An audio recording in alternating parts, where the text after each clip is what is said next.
여러분 안녕하십니까? 3월 23일 수요일 뉴스투데이 강원입니다. 코로나19 확진자가 급증하면서 재감염에 대한 공포도 커지고 있습니다.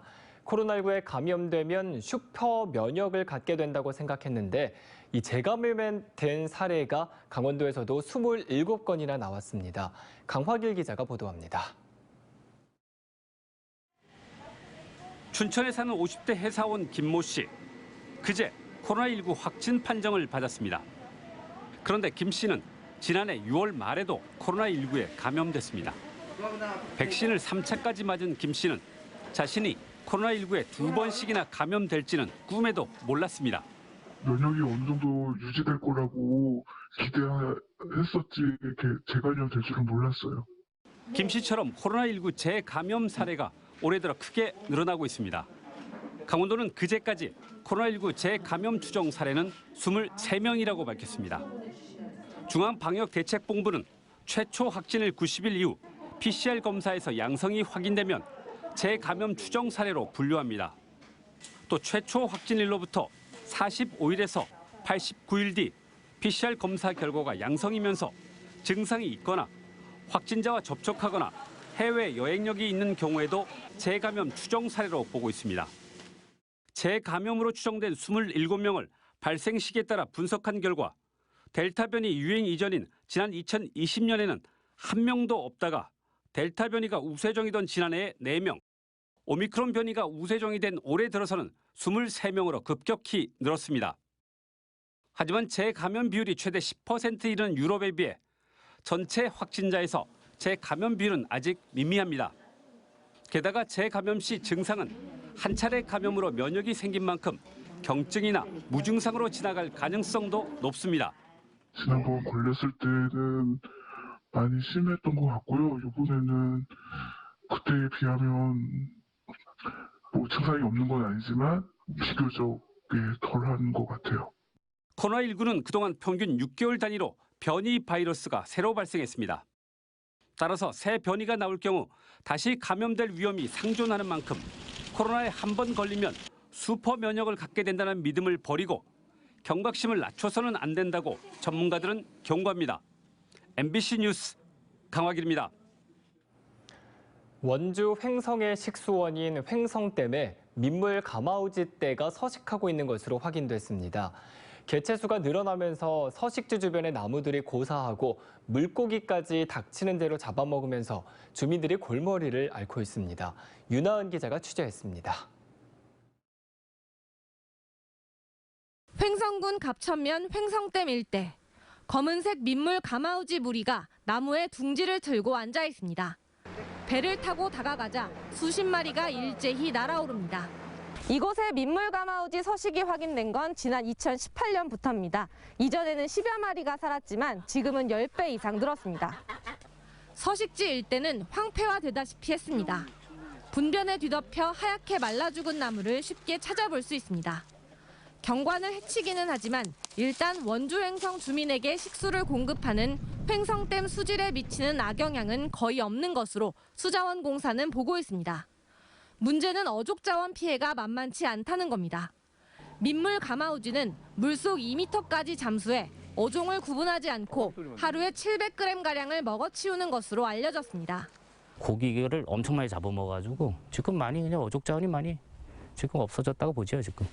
그 어부들은 최고 적이 지금은 가마우지에 지금. 전국적으로 비슷한 피해가 잇따르자 환경부는 지난해 민물 가마우지 관련 용역을 처음으로 실시했습니다. 2019년을 기점으로 민물 가마우지 개체수가 전 세계적으로 늘면서 서식지 경쟁에서 밀린 개체들이 우리나라를 대체 서식지로 삼았고 이 때문에 가마우지가 겨울만 보내고 떠나던 철새에서 텃새화되고 있습니다. 해안뿐 아니라 강이나 호수에도 분포하고 강원도의 경우 번식기인 2, 3월은 물론 여름까지도 발견되는 특징을 보였습니다. 환경부는 대책 마련을 촉구하는 지자체와 어민들의 의견을 받아들여 올 상반기에는 관련 지침을 마련할 계획입니다. 죽이지는 않으면서 피해는 최소화하는 것, 비살생적 방법으로 얘네들을 조절할 수 있는 방법이나 이런 거에 대한 거를 좀 가이드라인으로 내려야 될 것 같습니다. 민물 가마우지로 인한 피해가 수년째 반복되는 가운데 인간과 공존할 수 있는 방법을 찾는 일이 성과를 거둘 수 있을지 관심이 모아지고 있습니다. MBC 뉴스 윤하은입니다. 2024년 완공을 목표로 하고 있는 스마트 양식 클러스터 사업이 기본계획 심의 과정에서 제동이 걸려 속도를 내지 못하고 있었습니다. 자칫 사업 추진에 차질이 빚어질 뻔했는데 사업 계획 보완과 검토를 거친 끝에 최근 국토교통부 심의를 최종 통과해 탄력을 받게 됐습니다. 이윤 기자가 보도합니다. 지난해 해양수산부의 공모사업에 선정된 스마트 양식 클러스터 사업. 연어 양식 연구시설인 테스트베드와 양식 산업단지를 만드는 것으로 사업비만 2,400억 원이 투입되는 대규모 사업입니다. 연구시설과 양식 산업단지의 기반 조성은 강원도가 맡고 양식장 건립은 동원산업이 맡아 추진하고 있는데 사업에 제동이 걸리면서 자칫 차질이 빚어질 뻔했습니다. 지난해 말 국토교통부가 스마트 양식과 정보통신기술 ICT를 접목한 구체적인 내용이 부족하다며 양양에 들어설 양식 산업단지의 기본 계획을 반려했기 때문입니다. 이후 강원도와 동원산업은 국토연구원으로부터 여러 차례 자문을 받아 사업 계획을 보완해 제출했습니다. 신중한 사전 검토를 거친 끝에 마침내 국토교통부의 조정회의에서 양식산업단지 지정 계획이 최종 통과돼 사업이 탄력을 받게 됐습니다. 이에 따라 강원도는 스마트 양식과 관련 기술 연구 개발에 속도를 낸다는 계획입니다. 도내에 있는 대학들하고 해양수산부와 함께 스마트 양식 클러스터에 들어가는 대서양 연어에 대한 연어 양식에 대한 기술을 고도화하고 산업화 그리고 표준화하기 위한 데이터 확보를 중점으로 추진할 계획을 가지고 있습니다. 이달 말에는 연구기관들과 함께 연어 스마트 양식 상생 발전에 대한 업무 협약도 체결할 예정입니다. 사업 초기 발목을 잡았던 산업단지 기본 계획이 통과되면서 연구시설인 테스트베드는 다음 달쯤, 양식 산업단지는 올 하반기에 착공이 가능할 전망입니다. 오는 2024년 스마트 양식 클러스터 사업이 계획대로 마무리돼 대량 양식이 시작되면 전량 수입에 의존하고 있는 연어 시장도 점차 국산 연어로 대체될 것으로 보입니다. MBC 뉴스 이용입니다. 박기관 상지대 교수가 대통령직 인수위원회 지역균형발전 특위위원에 임명됐습니다. 지역균형발전 특위는 윤석열 당선인이 강조하는 지역균형발전 문제와 지방분권 문제를 다루게 되며 박 교수를 포함한 학계 인사와 정치계 인사 등 15명이 선임됐습니다. 이 밖에 박기동 춘천지검 원주지청장이 인수위 정무사법 행정분과 전문위원으로 유상범 의원이 정무사법행정분과 위원으로 참여하는 등 도내 인사들이 인수위에 대거 합류했습니다.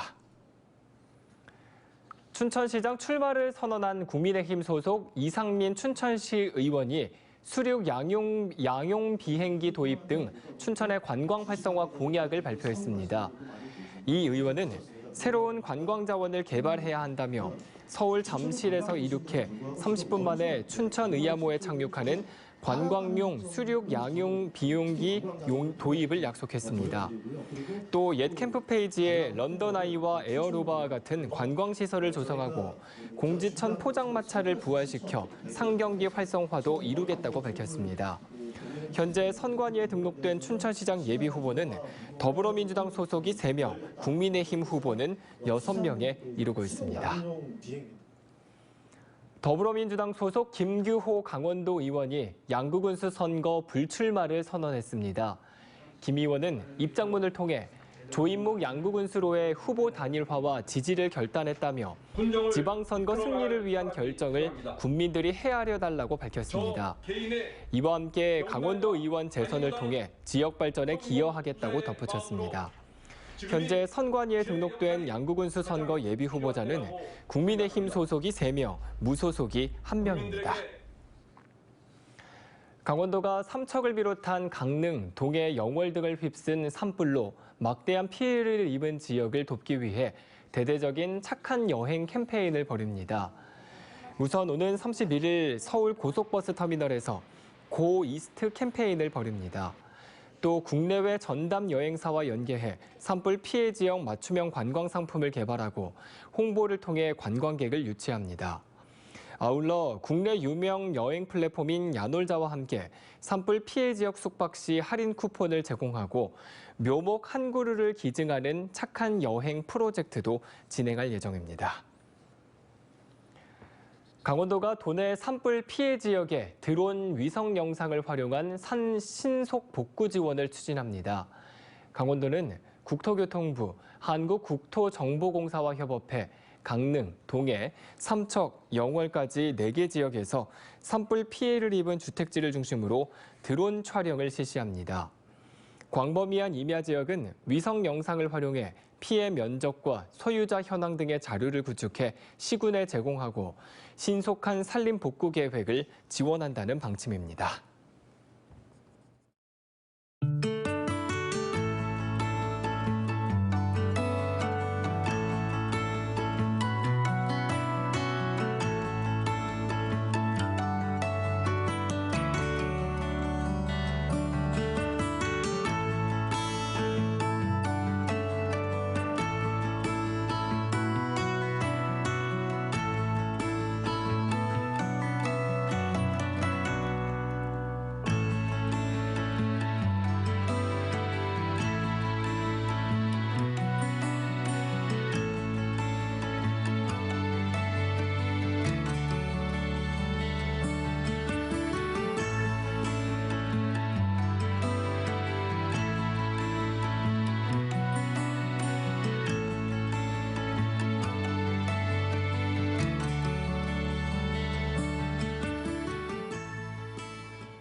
상위 1%에 해당하는 근로소득자가 강원도에 가장 적은 것으로 나타났습니다. 더불어민주당 김회재 국회의원이 국세청으로부터 제출받은 광역자치단체별 상위 1% 근로소득자 현황 자료에 따르면 2020년 귀속 근로소득 연말정산 결과 상위 1% 근로소득자는 19만 4,953명입니다. 이를 인구 10만 명당 비율로 분석한 결과 서울 897명, 경기 392명이었지만 강원도는 124명으로 전국에서 꼴찌였습니다. 상위 1%의 평균 연봉은 2억 7,040만 원, 월급은 2,253만 원 꼴입니다. 본격적인 영농철을 앞두고 석유류 가격이 상승함에 따라 농업용 면세 유류 사용 실태에 대한 특별 점검이 펼쳐집니다. 국립농산물품질관리원 강원지원은 농업용 면세 유류 부정 유통을 사전에 차단하기 위해 면세 유류를 사용하는 농민과 판매업소, 관리기관을 대상으로 특별 점검에 나섭니다. 주요 점검 내용은 농업용 면세 유류의 용도 외 사용과 허위 신청, 불법 양도와 양수 행위, 면세 유류 카드 부정 발급 행위 등입니다. 농업용 면세 유류 부정 행위가 적발될 시 감면세액과 가산세가 추징되고 면세 유류 공급 및 판매 중단 조치가 내려지게 됩니다. 강원도 소방본부는 오는 4월 15일까지 해빙기 화재와 안전사고 예방을 위해 건축공사장 화재 예방 특별 조사를 실시합니다. 103개 건축공사장에서 진행하는 이번 조사에서는 도급 적정 여부와 무등록 영업 행위, 임시 소방시설 설치와 관리, 무허가 위험물 사용 실태 등을 중점 점검합니다. 강원도 소방본부는 지난 1월 건축공사장 특별 점검에서 입건 2건, 행정처분 4건, 과태료 4건을 처분한 바 있습니다. 강원도교육청이 40년 이상 된 학교의 시설을 개선하는 그린 스마트 미래학교 공모에 나섰습니다. 그린 스마트 미래학교는 노후된 시설을 개선하고 재구조화해 스마트 교실 등 미래형 교육과정이 가능한 공간으로 만드는 사업입니다. 학생 수가 60명 이상이고 준공된 지 40년 이상 된 학교만 신청할 수 있습니다. 교육청은 학교의 안전 등급과 교육 공동체의 의지, 학교 특화 사업 등을 종합적으로 평가해 선정할 계획입니다. 춘천시 마을자치지원센터가 마을의 역사와 주민들의 기억을 기록하기 위해 우리 동네 온앤오프 사진박물관 사업을 운영합니다. 이 사업은 지역별 주민자치회 위원들이 마을 콘텐츠를 발굴하고 2달 동안 현장 활동을 벌여 사진과 글로 마을의 문화와 역사 자원을 기록합니다. 또 7월과 8월에는 동네별 전시회와 통합 공유회를 개최해 지역별 사진박물관 운영 사항을 공유합니다. 마을자치지원센터는 이 사업을 통해 주민들의 소통이 활성화되기를 기대한다고 밝혔습니다. 동절기 휴항과 경영상 어려움에 따른 무기한 휴업 등으로 운항하지 않았던 강릉 울릉과 묵호 울릉 간 연안 여객선이 항로 운항을 재개합니다. 동해지방해양수산청에 따르면 오는 25일 강릉 울릉 항로 여객선이 올해 첫 운항을 시작하고 1년 반 정도 휴업에 들어갔던 묵호 울릉 항로 여객선도 다음 달 15일 운항을 재개합니다. 한편 기존에 두 척이던 강릉 울릉 항로 여객선은 울릉 독도 전용 항로에 한 척을 투입하면서 한 척으로 줄고 묵호 울릉 항로에서도 한 척이 매각돼 한 척으로 운항할 예정입니다.